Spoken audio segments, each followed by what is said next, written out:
Wave.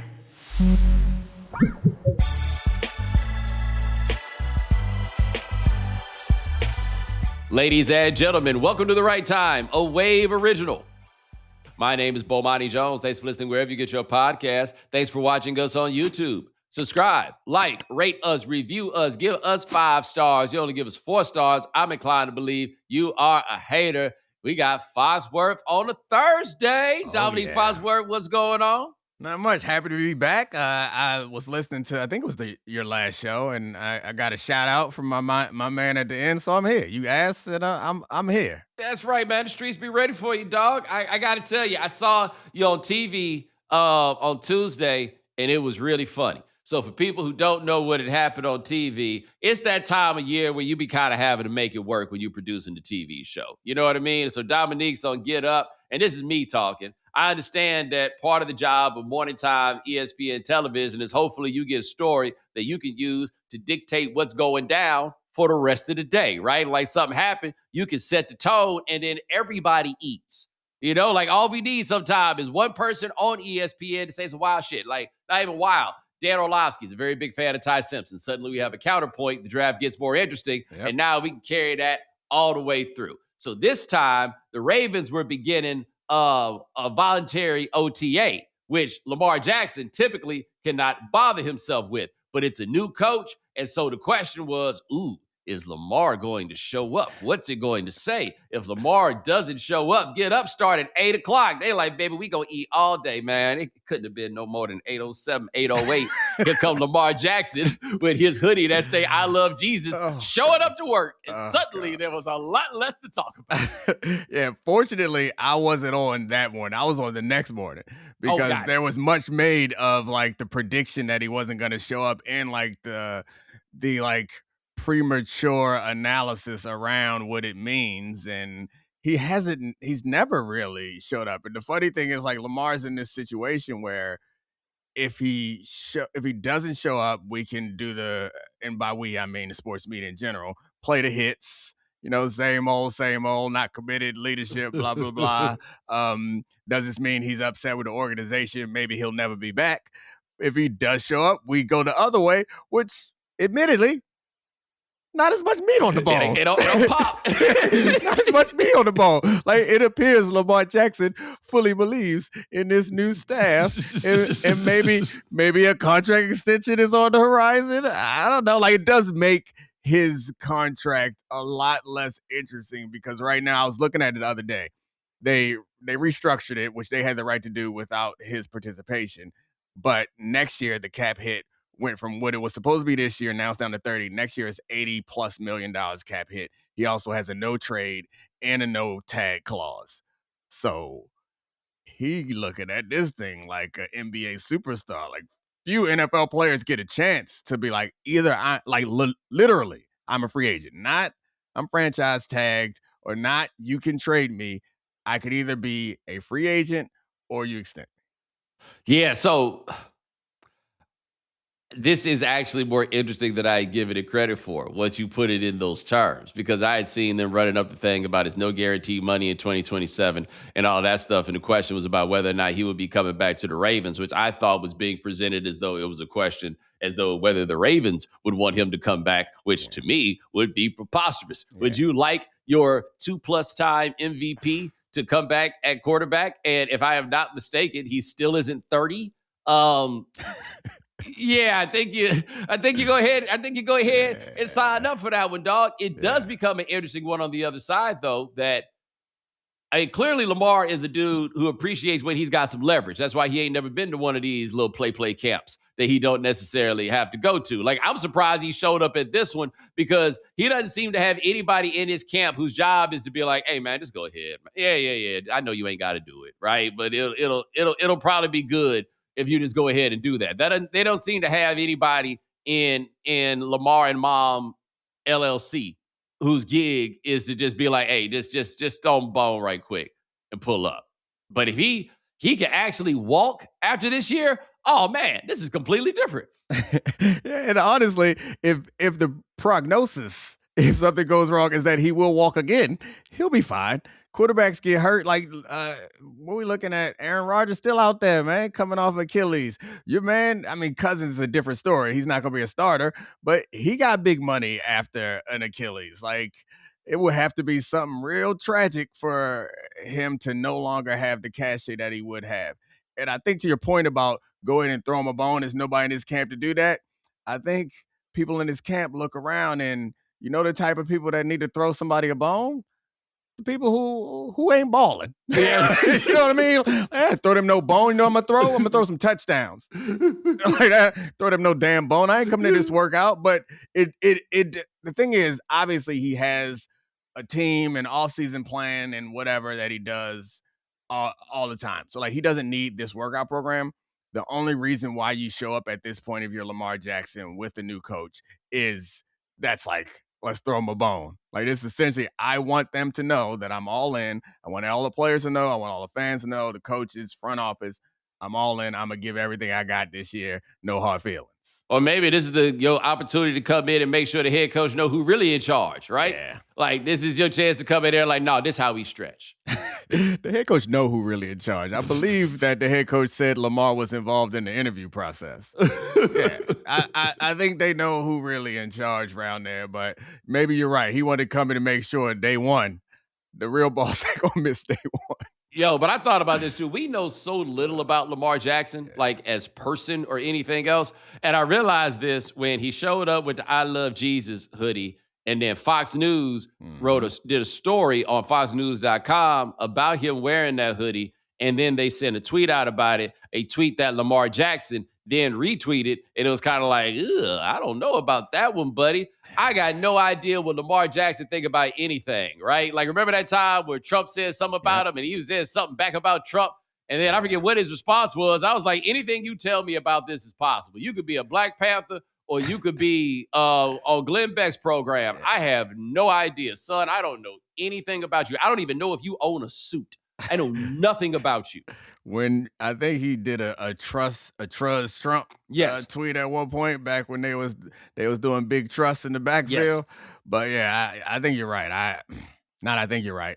We don't know anything about him. And I think we graft onto him a lot of different things. Well, I can speak for myself, like as a history of Black quarterbacks and all that stuff, like graft onto him a bunch of different things and a bunch of arguments and conversations and progress that he ain't really thinking about, man. Just want to ball and get paid. And it's like for someone else, for other people, like he represents so much more. And I think particularly because of when we do hear him speak and the way that he generally carries himself, while he's not the first Black quarterback, he's the first quarterback that comes off and that presents himself in this way. Like he's a pioneering figure, whether he wants to accept it or not. Yeah, like I said, he's the first one that we don't know if he got a suit. Right? So I remember when Cam was young and the world started to catch fire, right? We kind of wanted Cam, or I don't know if a lot of people kind of wanted Cam to talk about the bigger issues of the world. And Cam, not explicitly, was kind of trying to let people know, I'm not really good at that, guys. That's not, I don't like, it didn't feel so great about doing that. The Panthers had even had him meet with Frank Luntz, the right wing strategist, to try to get his talking points together, which is a little worrisome. But anyway, like they wanted Cam to talk. Now Cam talk for a living, and I get the feeling that y'all don't want him to do nearly as much of that talking. Like you kind of like him to fall back. Nobody's asked Lamar Jackson to talk about anything. Like right now, we don't expect our athletes to talk about a single solitary thing at this point. None of them. Like we have given up on that experiment, which is interesting because it seemed to be making some progress around 2020. I noticed that the way that you presented it, like it's not clear where you fall on that. But I think like Howard Bryant's book, The Prestige, which I assume you read. I read The Heritage. I'm sorry, The Prestige. I'm thinking about that movie. I watched it with my son 2 weeks ago. The Heritage talks a bunch about how the Black athlete was kind of the original, like wealthy and powerful Black person. The expectation was there. And I think we still kind of have that expectation, but it feels like I'm fine with people. Like, I'm not going to tell nobody to shut up and dribble, But if you find yourself as someone who is most comfortable not talking about that stuff, I think what's the scary part is in part because of like social media and all that stuff, everyone feels that their opinion should be like held in high regard. And some people don't. Trying to say this in a way that's not insulting and makes it feel like I feel like I'm holier than thou, but like some people don't read. Yeah. No, that's That's what not it what comes some down people, to. that's not Yeah. what they do, right? Yeah, and I'm fine. If you don't do it, then don't do it. Yeah, so that's my big thing is if you don't do it, don't do it, right? Mhm. But don't nobody do it. I guess Yeah. I'm a little confused, okay? Right. So think about this. Trayvon Martin died 14 years ago. So let's say that you're a 22-year-old athlete. You're 8 years old when that happened. You actually grew up in a time where athletes had things to say about the larger world. Now, we can raise questions about how deep the statements were or everything else, but they were out there. It's all gone, right? Like it's almost like the basketball is caught up to the music, where the music gradually, and it's weird in music because music is always a space where you always expected to hear a little something about, something larger than a personal expectation. Maybe this is in line. Like I got an email the other day about the 20th anniversary of Bill Rhoden's book, The $40 Million Slave. And he had a chapter in that book where he talked about the idea of the conveyor belt, which is basically because the money gets a hold of these players so young, they are molded into being corporate pitchmen from such a young age that it's like a conveyor belt. They are handed over from person to person, job to job, place to place, whatever. And then by the time you get to the end, you get a socially unconscious being who only exists to sell. Maybe what we're seeing here is the culmination of that. But given that we thought the world was going to end on Tuesday, you would think that one of these cats would care about it on some level, whether I want to hear what they got to say or not, right? You don't even really hear from Jaylen Brown no more. I mean, I honestly think that they are reacting. I don't think that they are, and maybe they never were, but I don't think athletes are like civil rights leaders. I agree. Right. And I think that a lot of the outspokenness was a reaction to the waters that they were sitting in. And at the time, it was something that everybody was doing, and they had the larger platform. I don't think that we're looking at a time where the athlete is interested in or willing to be pilloried in the way that, say, Colin Kaepernick was. I think what we have with the athletes more than anything is like, to your point, it's like, all right, this is the way that the wind is blowing. I will amplify this message, but I'm not going to be the first one to stand up and be like, hey, guys. And us generally as a society, as crazy as shit has gotten, we haven't turned up to the degree that the world has turned up. We haven't turned up as a society. Like we all protested out. Yeah, it's funny because my brother went to the protest they was having the other weekend. And so this is what the athletes could say, but it's not that, which is, hey man, I think things have gone a little farther than people have been willing to bring themselves to appreciate and understand. You and I talk about this all the time, right? Like I never want to say that it's at a point where there's no point in talking because I don't think that's ever truly the case, but we passed that kind of march. Right? Where y'all be out here dressed up as fucking cartoon characters and y'all got jokes and it makes for really funny stuff for you to put online. No, the stakes have greatly exceeded that method of presentation. It is real out here at this point. We were literally wondering if a nuclear war was about to break out on Tuesday. And by the way, it's still on the board. Like they said it was a ceasefire, but you know what ain't ceased? Fire. Like I thought that was one of those where you put that word with that word, and we all know what it is. It's pronounced the same way, the whole nine, right? No. This isn't what it is, and there is no reflection of that from. For this case, I'd count athletes as pop culture figures. Yeah, they're the world of pop culture, at least younger, ain't really giving nothing on this. And I was like, oh wow, I think you guys would be the more scared ones. I mean, we had like at the award shows, we had like some people saying "ice out," And that was about that. And that was the last thing. We don't have, and like to your point, like we're at a different place now and it keeps amping up. Like where we were on Tuesday night when there's like a apocalyptic countdown, like nobody said nothing. Like nobody put up a black square. Like I miss it. I know we was mocking it back then, but like, can we do some colored squares or something? Like there was a people, like I live in DC, so like I see a lot more protests. There were people out on the mall and stuff, but I think what comes to mind for me is that there was a point when the internet felt freer and social media felt more natural. And I think it feels more controlled and curated. And we're in a place now where a lot of like organizing and amplifying and motivating takes place on these platforms.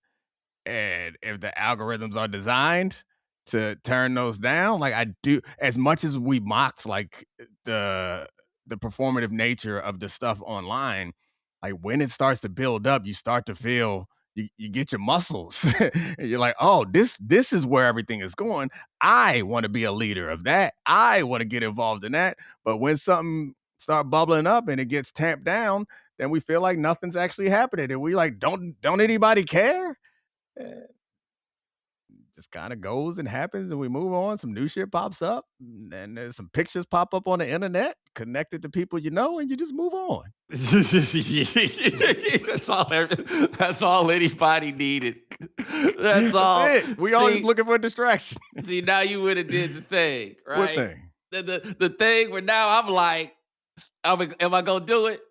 You know, one thing I'm not worried about is Bomani Jones being able to artfully discuss something that most people are scared to pick up. So I'll throw anything on the table for you. You will. And it's tricky. And people have seen this. It's the story where page 6, I am amazed by the fact at like the levels at which people care about stories involving sports media. Yeah. But I guess when it comes with an allegation that a media member is sleeping with a head coach and there is pictures of them posted up by the pool at a hotel, that caught like wildfire. Wildfire everywhere. And I just looked at the pictures and all I know is each of them had the same story. We was there with friends and we happened to be at the same place, but ain't none of the friends in none of the pictures.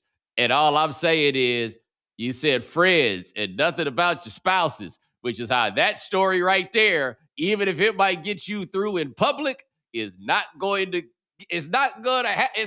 help you out when it matters at the Ponderosa. I don't know. Obviously, like I know both of them and like both of them, and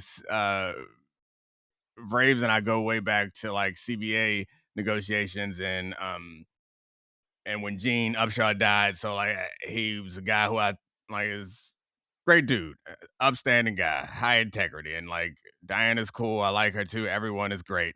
And I wonder how I would have reacted if I didn't know these people. But my immediate feeling was just a pit in my stomach. Like, God damn, this sucks. Yeah. For them and everybody around them. I was thinking minimally about how much it sucked for them, and immediately for how much it sucked for the husband in question here, or all the parties involved in question here. Right. I didn't know the fact that we as an industry or whatever are page 6 worthy is bananas. It is like the larger media questions get to be a little bit tricky because they can veer into misogyny very, very quickly. Yeah. There is obviously a clearly much greater judgment toward Diana in this allegation than there is toward Vrabel, though I think to be fair on that one, there's a code of sorts that exists in Diana's line of work that this violates, that is not a violation of whatever code there is in Mike Vrabel's line of work, if it is as it has been alleged, right? Like I think that part is there. I just don't know how if the allegation is founded. I don't know how you can come back and like who bringing you on to do this job again? Yeah. I mean, it seems like the Athletic is standing behind her, but yeah, you can't really, if you are an information person, a reporter, an insider, and like people believe that's the really terrible part about it is like whether it's true or false. If people believe it, then you kind of lose the value that you bring to this because like you're presenting yourself as someone who's just presenting the facts, and if people don't believe that you're that person, so that's the part where it's like, again, I don't know for sure about anything. I can speculate or whatever, but I do know next time there's some reports from her, like no one's the replies are going to be all jokes. No. Well, I know this though. If the Athletic is standing behind her, and they did stand behind her in that statement, and I wasn't sure that they were going to do such a thing, that means one thing. She presented a compelling retort when it was brought to her by the bosses. So can you tell us what's going on here? Whatever story she gave must have been a great one, because I definitely expected we'll look into it. Yeah. And yeah, I mean, I assume that there's like all types of legal ramifications for those decisions Yes. that are made. But if we could get off of them specifically for a second, just the idea of um anyone going on a vacation with someone that is not their spouse, that's the shit that's crazy to me. What I don't understand is why I want to like play house. Like I have a Yeah. house. That's the shit that get me. And yeah, it's not about them. Just generally, it popped into my mind. Like I don't know. I cheating happens, but having a whole like side relationship sounds tiresome and It difficult. does. It does. It does. It seems like a bandwidth drain. But I will say this for Mike Vrabel. I tell you who he ain't about to hear nothing about this from. Bob Kraft. I wish you would try to tell me something about this. Oh, yo, so what you telling me? I should just go get a massage. That's what I thought. That's what I sit your old ass down. Yeah, and I mean, not that he was gonna hear anything anyway. Like if he just was like, "Yeah, I got 13 girlfriends. How many games we winning?" It's the way it works. But you actually made a good point here, because I'm with you. The idea that you are carrying on a whole side situation, right? Like that is a significant expenditure of effort. And let us not forget, man, we are in a world where people got two families, bruh. I've Two heard that families. before. That just sounds. Well, actually, I know people who have experienced something like that. That don't make sense to me in this day and age. How you can pull that move off? Well. The answer is baseball. Yeah. You can pull it. You can pull it off in baseball, right? Like you go do spring training and wherever it is for all of that time. You can have one base set up there, then the other base that's in the other spot, and everybody understands. Well, hey, I do these months over here. I do these months over here. No. You keep the kids in school here. That'll be fine. I'm gonna come holler back at you when we come back on the other side. You understand what I'm saying? Like that's it sounds expensive. Yeah. It sounds exhausting. Yeah. And if you're going to have two families, it implies that you're actually trying to manage the relationships and emotions of two spouses, which is, I mean, one spouse is, one might argue, more work than one man can handle. And then the kids on top of it. Like that is really hard to try to be that. You're not being a good spouse or parent to somebody or to everybody. And also, like, this might just be me, but the best thing about work travel is that I ain't got to worry about nobody. I got to make a call, tell people good night, remind them of homework, tell people I love them. And then I can go to dinner with Bomani Jones in New York and then go to sleep. Yeah. Like, I can't imagine being on the work trip, like doing all the same stuff. Like, damn. Yo, especially because this ain't the old days, right? Yeah. Like the old days where you leave the house for a week. At some point, perhaps you'll hear from me. Oh, but there was no obligation that you hear from anybody every day or on any sort of demand.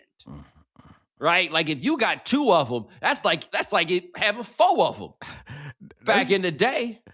The this also just reminds me of like whatever privilege, I don't know if that's the word that we still using, but whatever privilege that we get from being a man, like how stark it was back then and how it still exists is like because you were the only one that had any like realistic way of generating money. Yes. Like they knew what was up, but what they gonna do? Go get a job? Or go get a bank account? Yeah, you can't. That wasn't even on the board. That's mind blowing to me. Like it's just like the idea that there's a full, and I know that there are other countries in the world where it exists even worse than this, but the idea that a full grown adult has no recourse, no recourse. She caught me. It's like, oh, I heard you got a family in another city. I know that you going over there with LaToya and you raising her kids. Okay. What you gonna do? Right. Pick your next move, either leave or live with it.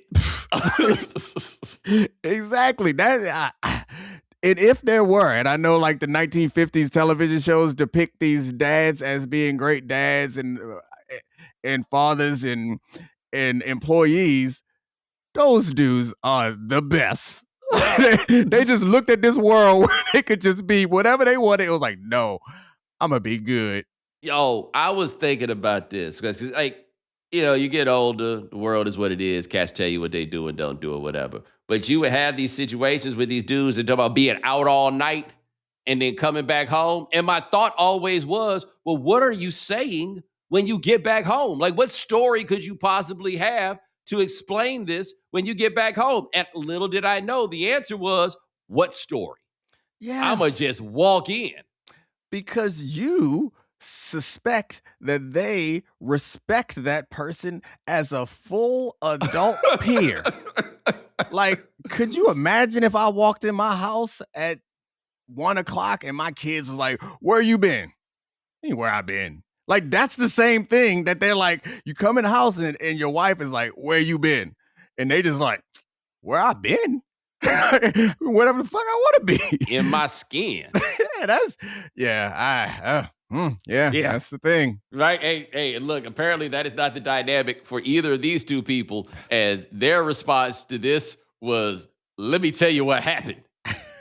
Like, there's nobody involved in this situation that believes that they could just dictate what's going down. No.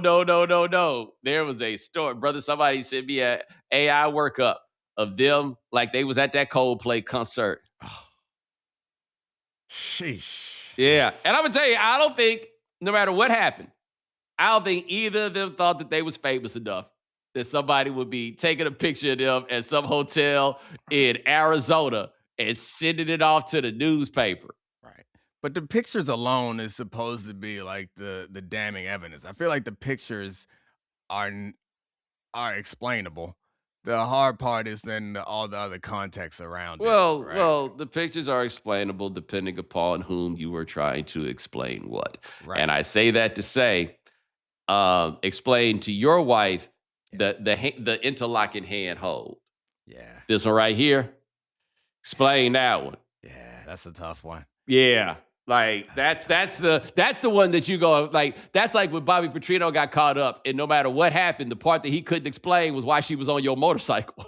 Like no matter what deniability that you had, no matter any story that you came up with, end of the day, you got that little young thing on the back of your motorcycle. Riddle me that, big dog. I don't know. Like, I'm just trying to think. Of course, like I have lots of friends and lots of people to work with. Like hugs are not uncommon. Like you catch, and we travel for work. So like I'm at Super Bowl at a hotel with you just interlocking them fingers. I don't. That's all I'm asking. It's the little things, man. It's the little things. Because somebody snap a picture of me hugging somebody at a pool. Was like, oh yeah, I ain't seen her in a year. I saw her at the thing. I hugged her. Oh, you guys. Chairs was next to each other. Like, yeah, we was talking. It's cool. I'm cool. All of that. Yeah, y'all sitting at dinner with your hands up, tapping fingertips like this. Jeez, that's tough, man. Yeah. No. Like the question is this: would you do that with your cousin? Because if the answer is no, then the story immediately falls apart, right? Like you can have an arm around situation, but you know what? That arm around, that woman knows your wife. Yeah.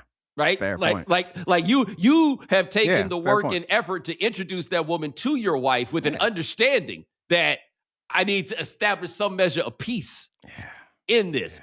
Because because to be that close to you, she has to love your wife. Otherwise, this is not allowed, right? There are unwritten rules that somebody should write down. Yes, you know what? You were right. Because I was terrified that this topic might come up and what I might do with it. But you're right. I think I figured out how to discuss this without ruining any of our relationships or ruining anything that's going on with our lives, which is good because I think they might, at least one of them, have ruined their careers. Yeah. Yep. Coming up next, something else. You can predict the playoff action all the way to the finals with FanDuel Predicts. All you have to do is sign up to get your $25 bonus. Follow all the playoff dishes, swishes, wishes, and misses. Every move is a potential plot twist. Predict the spread, the total points, and even the game-winning moments that make the playoffs. Where one run, one rebound, one shot changes everything. From opening tip to the final buzzer, stay locked in with every pass, every play, and every moment that moves us closer to crowning a champion. Sign up now for your $25 bonus on FanDuel Predicts. Offered by FanDuel Prediction Markets, LLC, a registered futures commissions merchant. 18 plus. Bonus is non-withdrawable and expires 7 days after receipt. Trading derivatives involves significant risk and may not be suitable for all investors. Manage your activity with our consumer protection tools. Restrictions apply. See terms at fanduel.com/predicts/bonus offer terms. Offered by FanDuel Prediction Market, LLC, a registered future commission merchant. 18 plus, one per user. Minimum $10 deposit required. Trading derivatives involves significant risk and may not be suitable for all investors. Manage your activity with our consumer protection tools. All right, we are back with Dominique Foxworth. I guess you're gonna be in Pittsburgh pretty soon for the NFL draft. Yeah. We're gonna drive up. Me and Charlie gonna road trip it. Oh, really? Yeah, I don't know. I was thinking like go to airport, fly to Pittsburgh. It's like a 4-hour drive. It ain't too bad. We ride up. Me and Charlie get real close. Yeah, I'm not saying you're gonna learn a lot about each other. You know what I'm saying? Like, put this relationship to the test. Hey man, Pittsburgh's shutting down for the draft. Boy, they canceling schools and everything. I mean, they got to make it easier.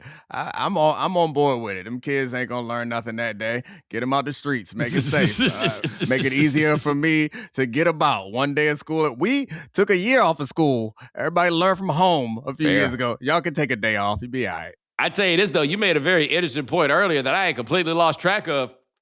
I still have no idea what the Steelers are going to do at quarterback, and it still might be starting Aaron Rodgers. Like, I feel like you got the room to walk in and tell Aaron Rodgers, like, yo, make a move. Yeah, they don't want to, though. I mean, it's the Steelers make it real hard for me because I've kind of staked out this, like, very aggressive anti-tanking position. But I have to be sure that people understand that extremes on either end are bad. I'm not saying you can't have a plan for the future. Like, they approach every season like it's the last season. Yes. Like there's no season after this one, which like I respect and appreciate, and it's made them like somewhat competitive, but not really for a long time. But yeah, they gotta figure out some sort of transition there, man. I mean, Aaron Rodgers could never be the answer. And I just don't think you can operate with the Aaron Rodgers last year wasn't good enough. I think that's fair to say. Yeah. There's no reason to assume he'll be as good next year as he was last year. That's just not how things work. So why in the world are you doing this? Why weren't you the ones to go get Malik Willis or something, right? There's got to be a quarterback somewhere. It would have been okay with me if they went and got Kirk Cousins compared to I mean, I still think I think he's a good idea for what they're doing with the Raiders, but I just can't imagine how they got themselves stuck in this place that they're in. And by the way, which makes you look at Mike Tomlin and be like, okay, maybe it wasn't on you. Yeah. I mean, I think the argument for the Steelers bringing Aaron Rodgers back is we have a very expensive and talented defense that underachieved. I think you could make the argument that, and I was like making this when we were going through all these preseason months last year, and we needed something to talk about and new ways to spin this same conversation. Was like, look, Aaron Rodgers wasn't good enough in New York. However, Aaron Rodgers is a legitimate starting quarterback.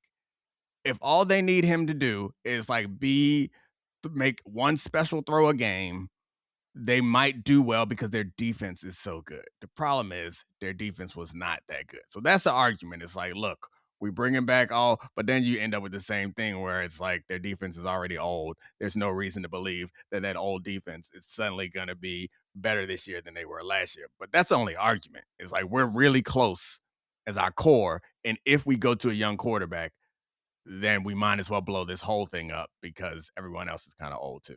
Yeah, but like, and they're not the only team that's in this place. Arizona, I don't understand what you guys are doing here. Like, you don't, especially Arizona, who said, no, we'll take a $30-something million cap hit to tell our quarterback to leave. Well, who's your quarterback? Good question. Now, when you put it like that, tough call. What are you doing? They don't want Kyler back because he might win too many games.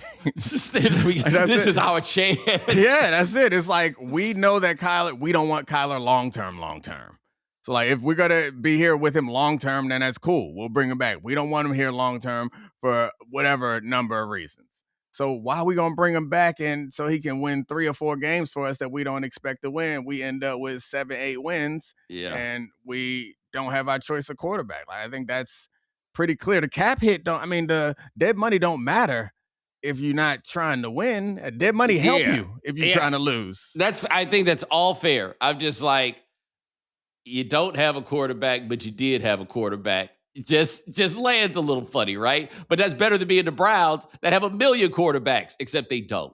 They don't have a quarterback. The owner has said that it's possible that Deshaun Watson could be the starter, and everybody recoiled. And I'm like, but it is.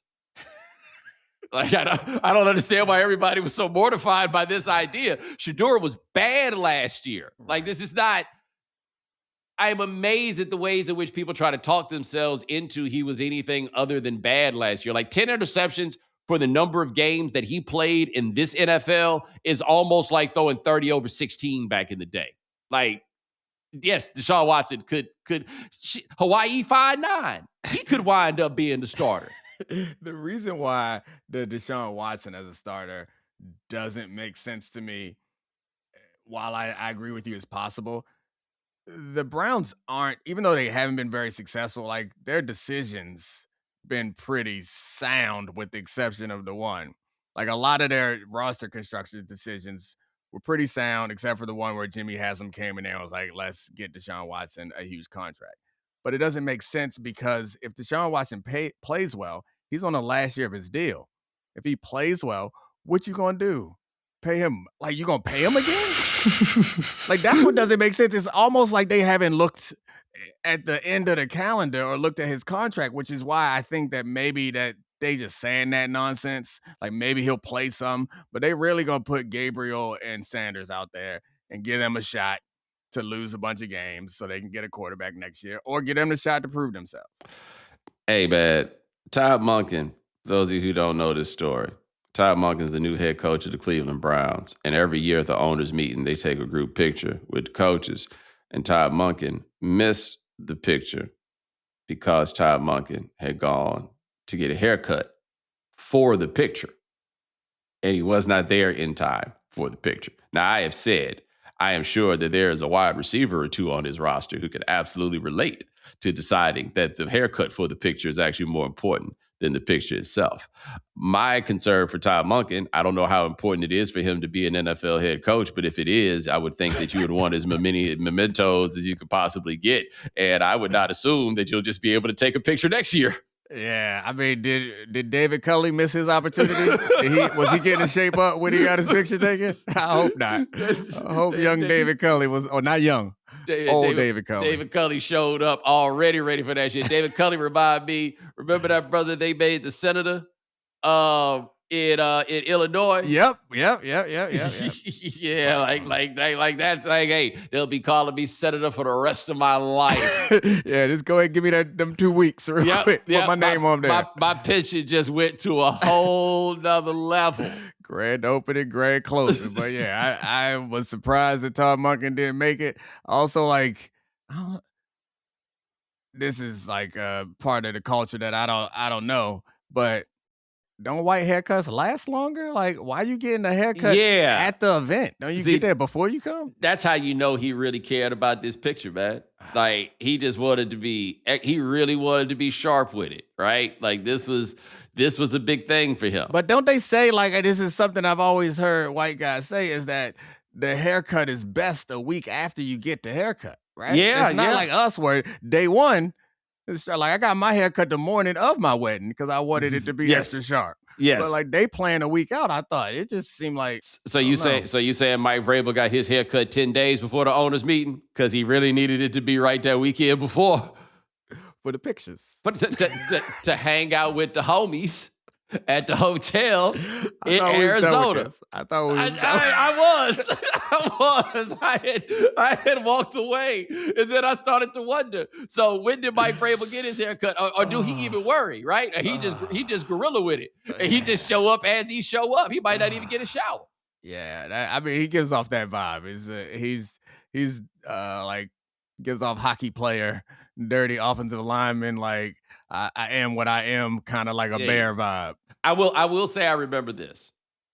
When that year was that Mike Vrabel didn't get a job, Diana had reported that she had dinner with somebody at the Senior Bowl, and the general manager was like, well, he'll get no job because he's such a big, intimidating man. And my immediate thought was, wow, that unnamed source named Mike Vrabel just offered his theory as to why Mike Vrabel, because who else would say such a thing? Then it turned out that she came with a report that said actually Vrabel was hot because Vrabel thought that she was calling him fat. And so she had to walk it back because Vrabel thought that Diana was reporting that Vrabel was fat. And that's why the teams didn't want to hire him as a coach. Let me tell you, boy, the internet actually had been on this hypothesis for quite a while. Gosh. Before this actually came out, I was shocked how many regular people had theories on this. I thought the too intimidating to hire was the domain of the black man. I didn't realize that Mike Vrabel was bringing that heat also, is that you can also be too intimidating to hire. Like I heard plenty of guys tell me that something ain't work out. Like, because I'm black. I thought I was gonna rob the place. Maybe also you ain't got no degree. Hey, look, as Diana said at the time on the Pardon My Take podcast, his hands are the size of your head. Which I believe, man. Mike Vrabel, a big dude, man. He is. He's a very large man who. Man, this is this is wild. It is, man. It is. That's all I got. I believe their stories, and I hope that the truth comes out and that they are exonerated of the allegations. Yeah. Hey, man, people around them her bosses believe this story. So what we are discussing here is a wild story. Yes. Right? Like that's unfounded allegations. Allegations that we have no confirmation of, but allegations that I am glad that I don't have to explain to anybody else. You. Can't imagine. At least the kids is young, man. Like you got to hit this one with I've said what I've said. I have nothing more to say on this matter. Oh, God, man. That pit's still there, man. I still feel terrible. It would be awful. I feel terrible. It would be awful. By the way, draft talk. There we go. Draft talk. Shout out to Fernando Mendoza. And I'm sending a shout out to him because he gonna watch the draft at the crib. Mm-hmm. I don't know why more guys don't do that. I think I would much rather watch the draft at the crib with the homies. Now, it's a little tricky if you try to get some homies out of your life. Yeah. Then you can't really do it at the crib. Or you got to be careful. I think it was Clinton Dix. You can look at the picture of him watching the draft at the crib and somebody left something on the couch. Yeah. A little party favor. Oh, I don't remember that, but yeah, good for haha. Yeah. He was ready. He was ready to celebrate. You know what I'm saying? The one thing about, I guess it depends on who you are and what you're into. Hold on, right fast. According to Google Gemini, it is false that HaHa Clinton Dix had a joint next to him in a photo shortly before the 2014 draft. Good. I tell you this, it looked just like a joint. The night, it's a big moment, man. So like, I guess it depends on how you want to celebrate. Do you want to have a family celebration because the year the draft was in Vegas? Pretty good place to be after you just became a first round draft pick. That is pick. true. If it was in Vegas, yeah, I'm probably pulling up to the draft. Look what I just sent you, by the way. I'm probably pulling up. But otherwise, like, I love Joe Thomas when he got drafted. He knew who was going to draft him. Him and his daddy just went fishing, right? Like, I imagine, Dominique, I know you went through this because you waited so long. You ain't wait a long time to get drafted, but you waited long enough that a white man got drafted to play corner before you. And I know that had to be tough. There's no need to sit around, man. They'll call you when you get drafted. They'll let you know. Yeah, but you can't. So yeah, that definitely looks like what it looks like. But you can't ignore it, man. Like, the thing is, they'll call you, but everybody knows it's on, so it's on. Like, it's not like you could just pretend like it's not happening. So yeah, I remember I wasn't invited to the draft, of course. I think I was 96, pick 96. Which so is a high pick, just to be clear. No, I don't wait around. It's not a high pick when you waiting around all day and people at your house. I'll have you know. That is a very low pick at that point. Was they in there saying dumb shit to you? No, it's because they knew better. But okay, just like everyone was trying to pretend like they were just there for a party after, like, no one expected me to go in the first round. Once we got through the second round, it was like, people stopped paying attention. Then we get to late in the third. That's when we all just pretended like nothing was happening. And praise be that the Broncos gave me a call. Because if I had to wait another day, that was back when first, second, and third were all on the same day. If I had to wait another day, that'd have been real rough. Don't come back over. By the way, HaHa said he was in a crowded restaurant, which has absolutely nothing to do with yeah, all you got is what it was. I ain't see shit about what it was. I believe him. It happens all the time. There are joints laying on booze in crowded restaurants every day. I see it. I think I trust them. Hey,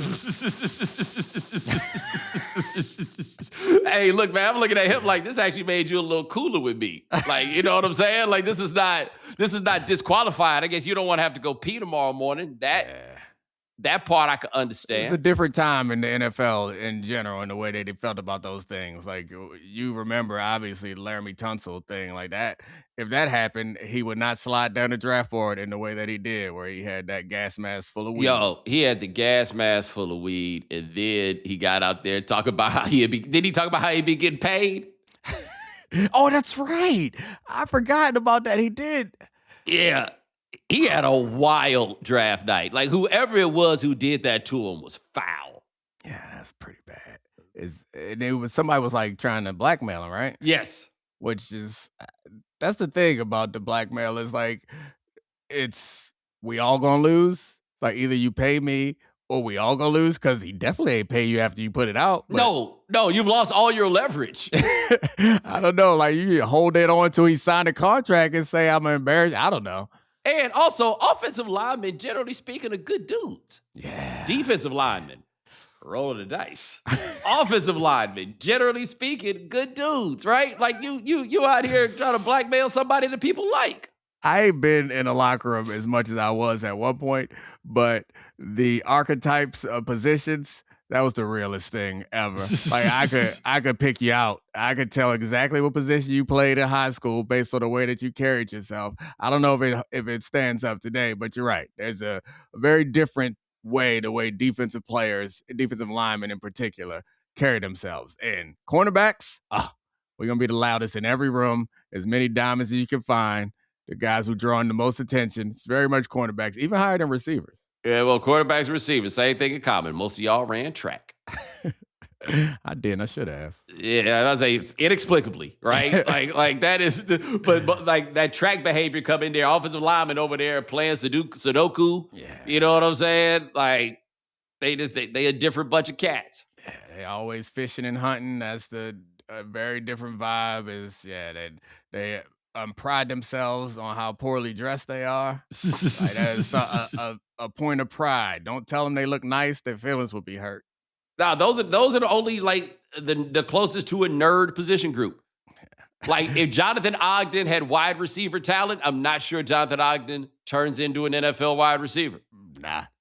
And to be clear, Jonathan Ogden kind of has athletic. That big motherfucker can move, man. He's unreal. We got an episode coming up with Nate Tice about the 2011 draft, and somehow we wind up talking about Ogden. And Ogden, the notion or idea of Ogden, who they drafted the same draft as Ray Lewis. The same round. That's that's Aussie's first draft as a GM for the first year of the Baltimore Ravens. Yes, like there's an argument that Ray Lewis was not the best player that they took in the first round that year. And that's not at all shade to Ray Lewis. That's just how cold Ogden was. He was the second one taken. Like, yeah, they had a choice. They like, who we want more? That guy. I tell you, the best Ogden story, this guy named Josh Lux, he wrote this tell-all book as an agent that seemed kind of like salacious at the time, but now probably goes back and reads as prophetic. And so one of the things that he talked about was like how you recruited players. And so you'd be out, you'd meet them or whatever. And, you just do a lot of things to try to woo them and sway them. And so one thing that he did was he was trying to get Jonathan Ogden. And so he got front row tickets to a Janet Jackson concert for Jonathan Ogden. Now, have you ever been to a Janet Jackson concert? No, but okay. I mean, I've seen the videos. So I went to a Janet Jackson concert once, and it is a very interesting breakdown of who the people are who attend a Janet Jackson concert. You have straight women with their homegirls, right? You have straight women with their dates, right? There's Janet Jackson fans. You have not straight women, and that goes all kinds of directions. And the gay dudes who are there. But there's another interesting group that doesn't really have a place or a role, which is straight men who don't have girlfriends, but really love Janet Jackson. Perhaps it's because you love Janet Jackson's music, or it's just because Janet Jackson. Anyway, Josh Lux, in his book, said he took Jonathan Ogden to the Janet Jackson concert, and that Jonathan Ogden was down there front row singing those songs at the top of his lungs. Amazing. Come on, baby. Let's get away. But it's 20-something-year-old Ogden. It's college Ogden, a big old 6'9", dancing bear of a dork singing Janet Jackson songs at the top of his lungs, and I need the footage. The poor people who were behind him. Oh my God. You are excited about your third row seats at the Janet Jackson concert. Yes. Until it is like obstructive view. Yes, it's like, but you know what though? You Jonathan Ogden, put a little mama up on your shoulder. I bet she'd love it. Probably, but that is even more obstructive view for the people behind you. You can't go nowhere at 6'9". He could have put 4 of them on his shoulders if he wanted to. But I sent you that picture. I assume you've seen it before of Jonathan. Yes, he went to high school around here. With Charlie Kravitz. Yeah, but the same school as Charlie Kravitz, and it's a picture of Jonathan Ogden playing O-line. This is my favorite picture of all time, and it is to me a friendly reminder. Changing schools to play football, I don't know if it's that necessary, right? What you need to be is big and fast.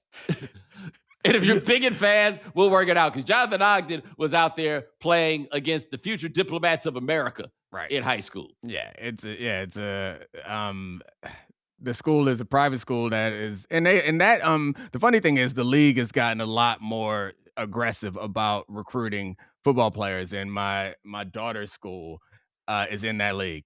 They left it from a football standpoint because it's a small school that's like very academic focused, and they put effort into like recruiting basketball players, but they can't put together a football team where the kids won't like get hurt because it's a small school and it's really hard to find enough big dudes at a small school that is very competitive academically that somebody won't get hurt. So they got to schedule their own games. They don't really got like a legitimate football team. They need to be glad Ogden was a nice guy.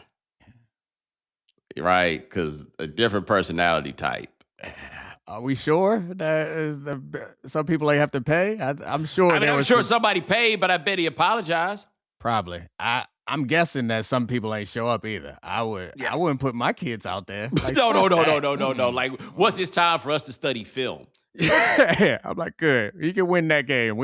This ain't college. We don't need the money to go get beat up by LSU so that we can fund this program. Coach, I forgot to tell you this. I don't know if you knew this, but I'm actually an Orthodox Jew. Just this weekend. Once the sun goes down. Yeah, I just pledged. I just crossed last week. Right? You know, I started wearing. Don't you see me wearing the colors? Right? Do you not see this hat? Okay. So things are gonna be a little different. And once the sun go down, I can't be out there messing with Jonathan Ogden. I mean, I gotta go inside. Oh yeah, I'm spraining my ankle on the opening kickoff. That's the other part too. He was probably in there playing defensive tackle. That's not fair. It's impossible. I don't know. Yeah, he was 6'9" in high school, at 300 pounds, and more athletic than everybody. That's just not fair. And football, to your point, football is one of those games. It's not like these other ones. Like even in wrestling, you can only get hurt but so badly. Football, we keep going. You keep doing it. It's like you just keep playing. It's just not fair. Wrestling, if he really big and strong, he's going to pin me. It's over in 3 seconds. Football, they keep putting these kids back out there against somebody who they just don't belong up against. It just don't work. Dominique Foxworth. Check him out on the Dominique Foxworth show because I can't go back and talk about that other thing again. I just need to protect us and end this show right now. Check him out on the Dominique Foxworth show, available where all 5 podcasts are given away for free. My brother, I appreciate you. Thank you. All right, ladies and gentlemen, thanks so much for joining us here on The Right Time. We do this 4 days a week, but next week we're only going to do it 2 days. Ryan Brumley handles everything behind the scenes. Thank you, sir. Hit the voicemail line 323-596-7767. Remember, follow The Right Time. Subscribe, like, rate us, review us, give us 5 stars. You only give us 4 stars. I'm inclined to believe you are a hater. We'll talk to you guys in a couple of days. Take it easy.